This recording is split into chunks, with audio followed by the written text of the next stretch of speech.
Nous on appelle le jardin des communs.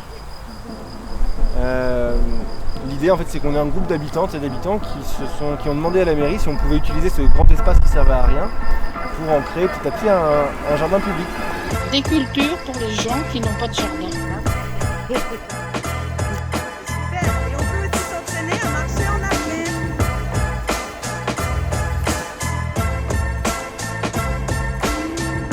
Là, les rayons du soleil, c'est juste...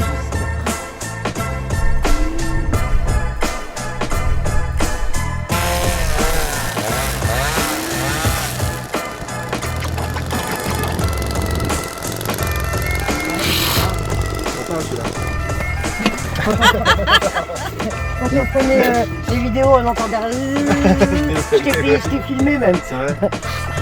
Là, on entend le travail derrière. Il y en a qui font du tai chi et d'autres qui bossent quoi, voilà.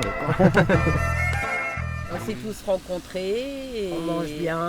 voilà, on a commencé tranquillement. les barbecues, les On rigole. soirées Halloween aussi.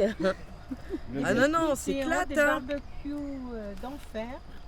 Ah ouais, On travaille 2 heures, on mange 4 heures. C'est ce que je te disais tout à l'heure. On commence souvent par manger. Voilà, c'est. Mais non, c'est super, c'est génial. Après, quoi. on travaille Y a une rien à demi-heure et après, bon, bah, il faut ranger. hein. Ou prendre le goûter. Ça. Enfin, quand on est dans un carré de béton, d'arriver dans ça un va prendre la immense place, endroit plein de verdure, ouais, c'est que bon quoi.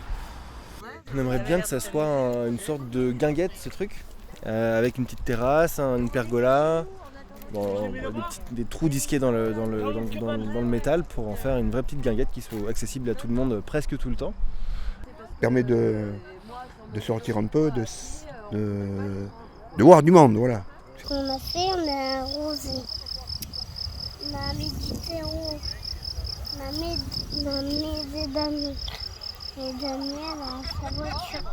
Si on reste devant la télé toute une journée, ça se fait pas ça. Faut bouger sinon. C'est juste génial quoi, voilà. On prend tous les volontaires.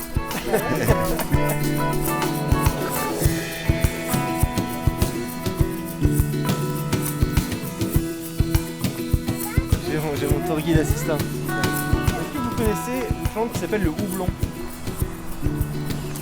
Le houblon c'est ça. Cette liane là qui monte autour de l'arbre.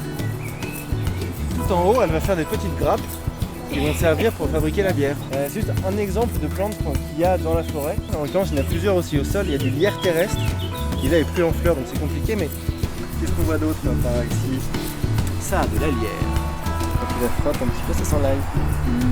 Ouais, C'est là, comestible on met dans aussi. la salade. Il faut savoir que les orties, ça se mange aussi. Comme on fait nous au jardin, il y a plein de trucs. Il y a du seigle, il y a aussi des pois, des tournesols, des polonia, de la salade, des tomates. Là-bas, il y a de l'avoine, de la facélie, qu'est-ce que je vois des physalis, des aubergines. C'est un grand jeu de nommer les choses que tu vois. Dans le même endroit, il y a au moins 2 variétés différentes. À la fin, elles s'hybrident. Le terme, c'est plante bio-indicatrice. C'est-à-dire que quand il analyse le terrain, en fonction des plantes qu'il y a dessus, il va dire quels sont les problèmes du terrain et ce qu'il faut faire. Suivant c'est un terrain calcaire ou un terrain schisteux, ça ne sera pas les mêmes plantes qui vont pousser. Si c'est un terrain qui a été maltraité, ça sera d'autres plantes qui vont pousser. Forcément, en fait, et parce que de par sa vision environnementale, de toute façon, il faut qu'on se projette sur le long terme. On savait quand on a découvert l'état du terrain qu'on n'allait pas pouvoir se nourrir, être tous et toutes autonomes dessus dès la première année, quoi. C'était un peu le problème ici, c'est la qualité de la terre, donc c'est pour ça qu'on a fait toutes ces caisses là et mis du compost dedans. Donc il faut que le terrain se fasse, donc ça demande du temps. Et après on peut se demander quel est le fruit de la récolte, est-ce que c'est le végétal ou est-ce que c'est l'humain? Est-ce que vous savez qu'il y a un ruisseau qui passe à Guéret? C'est un ruisseau mystérieux parce qu'il est caché, il est busé, on appelle ça busé, il est mis dans un tuyau en gros quasiment tout le long de son cours, mais il ressort juste au-dessus, qui va à la station d'épuration malheureusement, parce que c'est un peu un égout ce ruisseau. On n'est pas obligé d'être accompagné par vous si on veut faire une sortie, se promener. Pas du tout. D'ailleurs, vous voyez, il y a des gens qui ne sont pas accompagnés par nous qui viennent faire des feux. Donc on essaye, ça fait 2 ans qu'on essaie de faire passer le message assez simple on ramasse derrière soi tout simplement pour que tout le monde puisse profiter de l'endroit. Mais c'est pas si facile. Et là donc on arrive le fameux ruisseau des Fers. Donc quand on se penche par là-bas, c'est super joli, une belle lumière et tout. Entre vos toilettes et ici il y a à peu près entre 200 et 500 mètres.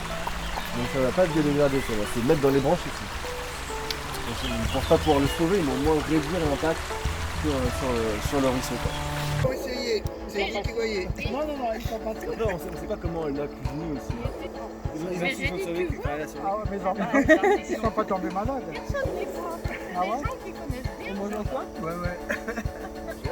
Ça apporte des fibres naturelles. C'est eux?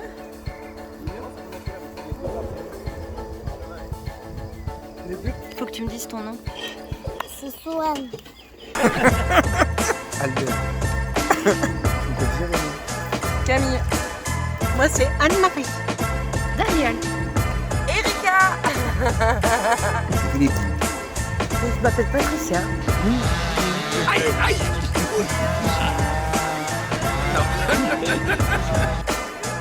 En se concentrant sur notre cadre, par exemple là, filmer une ligne, filmer la frondaison des arbres, filmer un mouvement.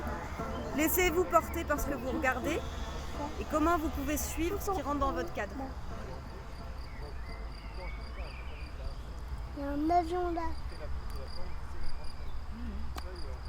Toute là. Mais là, c'est bon.